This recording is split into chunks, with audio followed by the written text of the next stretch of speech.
ठीक है। अमन, अमित और अमर एक काम को अलग अलग करें तो उनको 50, 55 और 70 दिन लगते हैं। साथ में काम शुरू किया, लेकिन अमर ने काम 5 दिन शुरू होने के जस्ट बाद 5 दिन बाद छोड़ दिया, और जो अमन है उसने 3 दिन पहले पूरा होने के छोड़ा है। कितने दिनों में काम कंप्लीट हो जाएगा? कंप्लीट यानी पूरा हो जाएगा। मैं बिल्कुल लॉजिक से समझाता हूं ताकि आपको चीज अच्छे से समझ में आए। एक चीज समझना, मान लेते हैं काम कितने दिनों में पूरा हुआ, इतने दिनों में मान लेते हैं काम पूरा हुआ है हमारा। लेट अस से काम हमारा x दिनों में पूरा हुआ है, ये मैंने बोला कि x डेज में मेरा काम पूरा हो गया। किसने काम को कभी छोड़ा ही नहीं? अमित ने ना। अमित, देखो अमर ने छोड़ दिया, अमन ने छोड़ दिया, लेकिन अमित ने काम नहीं छोड़ा है। तो हम ये कह सकते हैं कि ये टाइमलाइन किसकी है? ये टाइमलाइन है अमित की। अमित ने x दिन काम किया है और x दिन में काम पूरा हुआ है। अब एक चीज और देखना कि जो काम है, अमर ने काम 5 दिन करके छोड़ दिया है, तो अमर यहां से यहां तक बस काम करेगा, फिर काम को छोड़ देगा।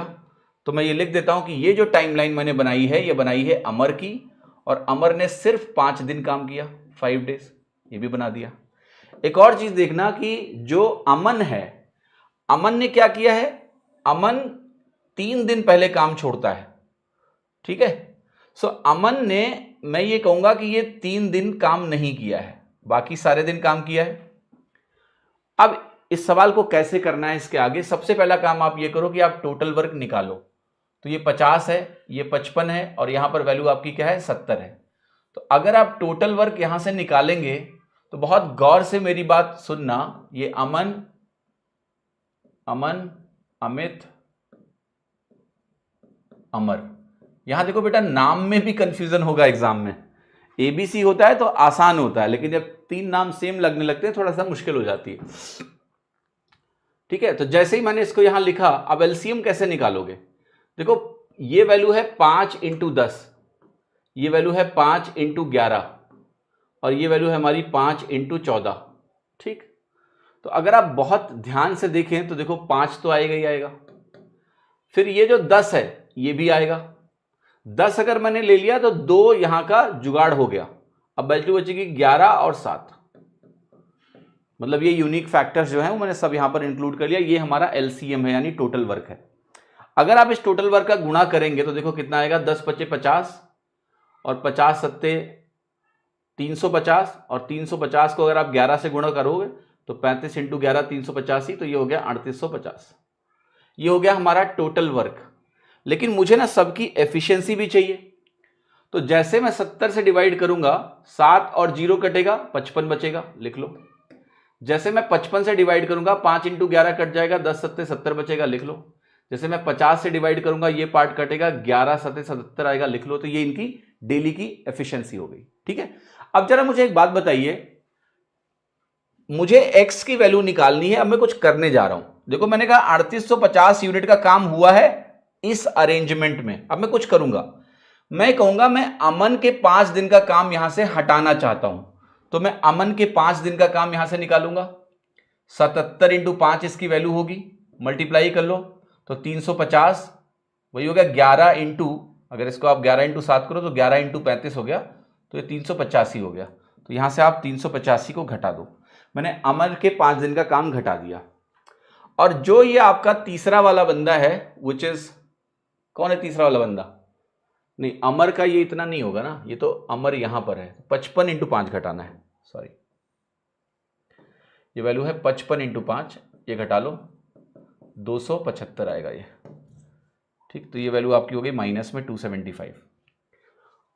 और मैं क्या करूंगा, मैं इस व्यक्ति को, जो तीसरा वाला व्यक्ति है, इसका नाम है अमन, मैं अमन को 3 दिन का काम और दे दूंगा कि तुम भी करो 3 दिन और।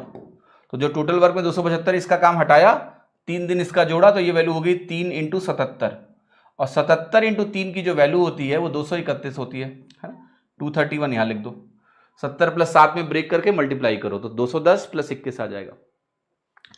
अब ये जो काम है ये किसने किया है? देखो ध्यान से, x दिनों में अमित और अमन ने मिलके किया होगा, क्योंकि 3 दिन इसको दे दिया हमने, तो वही x डेज ये भी, वही x डेज ये भी। x डेज में अमन और अमित मिलके इतना काम करते हैं। तो अमन और अमित की एफिशिएंसी का टोटल निकालिए आप। अमन और अमित की एफिशिएंसी का टोटल कितना बनेगा? 77 प्लस 70 यानी 147। ठीक है, समझ में आया कि नहीं?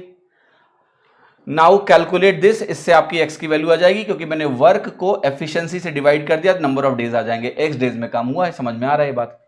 अब यहां से थोड़ा सा जो कैलकुलेशन है वो कर लेते हैं। इन दोनों को ध्यान से देखो, 31 में क्या जोड़ोगे कि 75 आएगा? तो आप कहोगे 44। तो एक तरह से ये -44 है, और अगर आपने -44 किया तो ये वैल्यू आ जाएगी 3806/147। आई या नहीं आई? तो देखो ध्यान से, अब मेरा आंसर क्या हो सकता है क्या नहीं हो सकता है, इसके लिए अब थोड़ा सा मेहनत और है। एक चीज तो 147 डिनोमिनेटर में दो जगह पर है, और जो 49 है वो भी 147 का फैक्टर है, राइट? तो ऐसे नहीं आंसर लगा सकते हो आप कुछ भी, थोड़ा सा मेहनत है इसमें। 8 6 14 3 17, 17 और ये 3 से कटेगा, 3 × 49 है। 49 नीचे नहीं आएगा, उसका रीजन ये है, ये 3 से कट नहीं रहा है, तो सिंप्लीफाई नहीं होगा। इन दोनों में से ही कुछ उत्तर है मेरा, तो फिगर आउट करना पड़ेगा आपको। जो तरीका है यहां पर सॉल्व करना पड़ेगा। मैं आपको एक छोटा सा तरीका यहां बता सकता हूं जिसकी आप हेल्प ले सकते हो। जब भी कभी आपको 25 दिख रहा है जैसे यहां पर, तो 25 अगर निकालना हो, जैसे मैंने कहा मैं 147 का लेट से 25 गुना निकालना चाहता हूं। 25 का लेना देना 100/4 से होता है। अगर आप इसको 4 से डिवाइड करें तो 4 × 3 = 12, 27 हुआ। 4 आप देखो, अगर 48 भी होता तो मुझे 4 सत्ते जाना पड़ता। अगर ये 148 होता तब ये जाके आपकी वैल्यू कुछ ऐसी बनती, 3700 के आसपास। समझ में आया? तो अगर ये वैल्यू 148 के बजाय 147 ही है तो 3700 से कम ही रहेगा, यानी मैं 25 बार जा सकता हूं। इसका 25 गुना जो होगा वो 37 से कम होगा, तो इसका मतलब 25 बार जा सकता हूं, तो उस की वजह से आप डी आंसर लगा सकते हैं। ठीक है, अदरवाइज आपको डिवाइड करना पड़ेगा। बिल्कुल, जो 25 के होने से आप थोड़ा सा लाभ यहां उठा सकते हैं, वरना आप बाकायदा इसे लिखिए, 2 बार जाइए, 294 आएगा, 6 80 6 86 आ जाएगा, 866 हो जाएगा। और उसके बाद आप देख सकते हैं ना, 14 पंचे 70, 5 बार जा रहे हैं, मस्त। तो 5 सत्ते 35 हो गया, 5 चौके 20, 3 23 हो गया, 5 एक 5 2 7 हो गया, लाइक दैट। आप 6 में से 5 गया 1 गया, 6 में से 3 गया 3 हो गया, और यहाँ 1 हो गया 131। तो आप क्लियरली देख सकते हो कि मेरा आंसर डी है। एक और तरीका यहां पर है, और वो तरीका है यूनिट डिजिट देखने का। मिक्स्ड फ्रैक्शन की अगर आपको नॉलेज है थोड़ी बहुत भी, तो आपको यहां न्यूमरेटर में 6 दिख रहा है या नहीं दिख रहा है? यस। जब आप ये देख लो कि ये 3 से नहीं कटेगा, यानी ये नहीं होगा। अब इसके आगे हम सोच सकते हैं, ये पूरा का पूरा कट रहा है क्या? आप कहोगे मैं 3, अगर ये 3 से कट ही नहीं रहा है ये संख्या, तो पूरा का पूरा भी नहीं कट सकता है। ठीक है, पूरा का पूरा कैसे कट जाएगा? जब ये 3 से नहीं कट रहा है तो इसमें 3 मौजूद है, तो पूरा का पूरा नहीं कटेगा, यानी ये भी नहीं आएगा। अब जो 2 आंसर बचे उसमें आप यूनिट डिजिट मैच कर सकते हो। 7 चौके 28, इसका यूनिट डिजिट इससे गुणा करो और 3 जोड़ो, तो इस नंबर का यूनिट डिजिट यहां पर 1 आ रहा है, जो नहीं चलेगा।